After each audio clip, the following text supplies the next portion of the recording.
evening, ladies and gentlemen, and welcome to tonight's performance. We have a few announcements we'd like to make before we commence. For your inconvenience, there are absolutely no toilets located anywhere in this room. And should the room experience a sudden loss of pressure, oxygen mask will drop automatically from the ceiling. Simply place the mask over your nose and mouth and continue to breathe normally. Well, if you were in the room with a small child, please place your own mask on first and let the little bugger fend for himself. At this time, we'd like to introduce ourselves. I'm Abraham Lincoln. And I'm a rapper. Tonight, we're going to attempt a feat which we believe to be unprecedented in the history of everything ever. That is to capture in a single theatrical experience the magic, the genius, the towering grandeur of the complete works of William Shakespeare, abridged by Jess Borgenson, Adam Long, and Daniel Singer. Ladies and gentlemen, I submit to you that our society's collective capacity to comprehend, much less attain, the genius of William Shakespeare has been systematically compromised by computers, vandalized by video games, saturated with soap operas, and dosed its flow by Dick Cheney. But have no fear, the William Shakespeare Company is here. And now, without further ado, we would like to begin with Romeo and Juliet. Act 1, Scene 1. In the streets meet two men, tall, dark, handsome, and available. How you doing? One been warrior, the other fancy. Their hatred fuels like an ancient feud. For one serves Capulet, and the other Montague, the Duke. Oh, I like tonight. Early in the morning. Ooh, it's him. I hit him. I swear to God, I'll get you all. You might come with me, sir. No, sir, I do not bite my thumb at you, sir, but I do bite my thumb, sir. Do you quarrel, sir? Quarrel, sir? No, sir. If you do, sir, I'm for you. I serve as good a man as you. No, better. Yes, better. You lie. So much for Scene 1. And now for the Feast of Capulet, where Romeo is doomed to meet his Juliet. And where in a scene of timeless romance, he'll try and get into Juliet's pants. Their saints had hands that Trigger's hands do touch, and palm to palm is Holy Palmer's kiss. I don't want to kiss you, man. You gotta do it. It's in the script.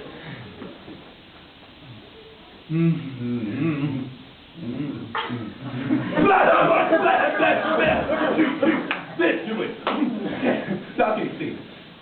No balcony. Shoot. Moving on. Lo, Romeo did swoon with love. By Cupid, he'd been crippled. But Juliet had a loathsome cousin, whose loathsome name was Tybalt. Romeo, thou wretched boy, I am for you. Therefore turn and drop. Oh, I am slayed! So from Tybalt's death onward, the lovers are cursed, despite the best efforts of friar and nurse. Their fates pursue them, they can't seem to duck it. And at the end of Act 5, they both kick the bucket. This time we'd like to move on to explore the genius, more evident in Shakespeare's more mature plays, as we present his dark and brooding tragedy, Othello the Moor of Venice. Now, ladies and gentlemen, we obviously have a bit of difficulty in performing Othello the Moor of Venice, because, you see, the part was written for a black actor, and we're crackers. Honky, Snowflake, Twinkie, ding dong, little Debbie. Huh? We're white. Suffice it to say, due to physical limitations, we will be unable to perform Othello the Moor of Venice. Wait a minute. What? Just because we speak crackers don't mean we can't do Othello. Dude. I got an idea. Well, that could work. Lay it down.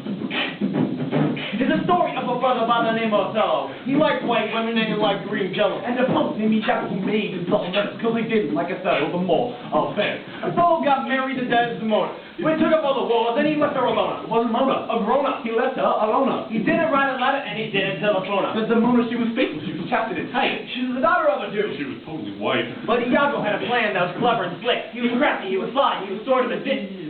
So he went to catch the old Desdemona's handkerchief. And so gets wonders maybe if, well, he's been out fighting, commanding an army. or that in castle and how to salame. Salame!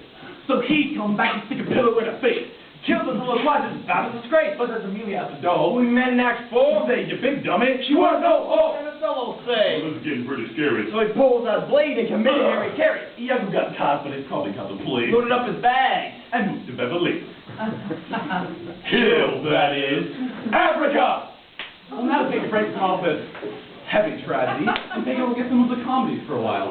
Now, when it came to comedy, Shakespeare was a genius at borrowing and adapting different plot devices from older theatrical traditions. Basically, Shakespeare stole everything he ever wrote. And once he found a device that worked, he used it Over and over and over again. So, Mr. Shakespeare, the question we have for you is this.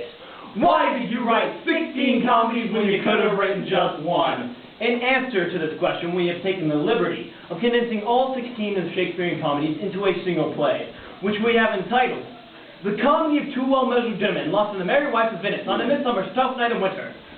Or Cymbeline King Pericles the Merchant is the Tempest of Love as much as you like it for nothing. Or The Love Boat Goes to Verona. Comedy? Comedy. Act 1, a Spanish Duke does some fantastical feats of magic and sets sail for the golden age of Greece, along with his daughters, 3 beautiful and virginal sets of identical twins. Hey! The Duke's ship is kind of terrible tempest, which in its fury casts the Duke up on a desert island, along with the loveliest and most virginal of his daughters, who stumbles into a cave where she is molested by creatures either man, a fish, or both.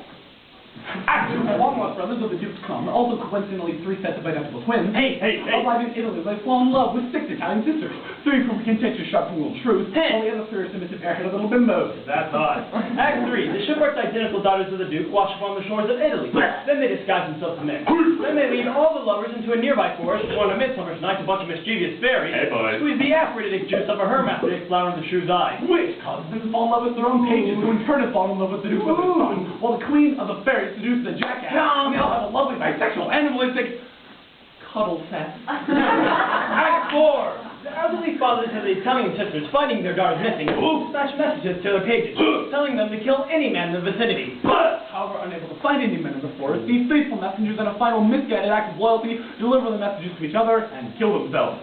Meanwhile, the fish creature and the Duke arrive in the forest disguised as Russians, and for no apparent reason perform 2-man underwater version of Montalbano. Hey! Act 5! The Duke commands the fairies to right their wrongs. The pages and the bimbos get knocked down, dragged out, fired in the mud. During which the pages' clothes are ripped off, revealing female genitalia. The Duke recognizes his daughters. The Duke's brother son recognizes their uncle. One of the bimbos grows up to be Sarah Palin. And they all live happily ever after. We'll now move on to the rest of Shakespeare's tragedies because, well, basically we found that the comedies aren't nearly as funny as the tragedies. Take, for example, Shakespeare's Scottish play, Macbeth. You're not supposed to say the name of the play unless you're performing it. Because, well, it's cursed. Fortunately, we not only perform an abbreviated version of Shakespeare's Macbeth, but we shall do so in perfect Scottish accents. I am Macbeth. I can do. Well, lay on your grey hog, it's like your earth is up the window. Why, I shot them as sturdy, not. Shing! Ding, ding, ding, ding. Blah! Ha! Shing! Away! And no, there's never a story of more blood and death than this, oh Mr. and Miss Macbeth. Thank you. Meanwhile, Julius Caesar was a much beloved tyrant. Oh, hail Julius Caesar! Hail Caesar. Beware the Ides of March. The Ides of what? E2, Brute. No, the great thing about Shakespeare is that even though he wrote his plays over 400 years ago, some of the themes are still relevant today. Take, for example, his geopolitical plays. He wrote about how nuclear energy affected the Soviet Union. Dude, Shakespeare never wrote anything about the Soviet Union. Yeah, he did. It was totally intense. It's called Chernobyl Kinsman. No, Shakespeare wrote a play called Two Noble Kinsmen. Is there anything in there about Boris Yeltsin? Nope. Uncomfortable! Well, now take a look at some of the histories. There were some kings. They died. That's it! So I think that's all of them, right? Wait! What? Hamlet! Ah, snap! How could we forget Hamlet? I don't know. I didn't think Shakespeare wrote Hamlet. Of course Shakespeare wrote Hamlet. Isn't it a Mel Gibson movie? Dude. Ladies and gentlemen, 36 plays down, 1 to go. Perhaps the greatest play ever written in the English language. A play of such lofty poetic... We don't have that much time. Balls. We'll do an abridged version for you today. A very abridged version. Hamlet? To be or not to be?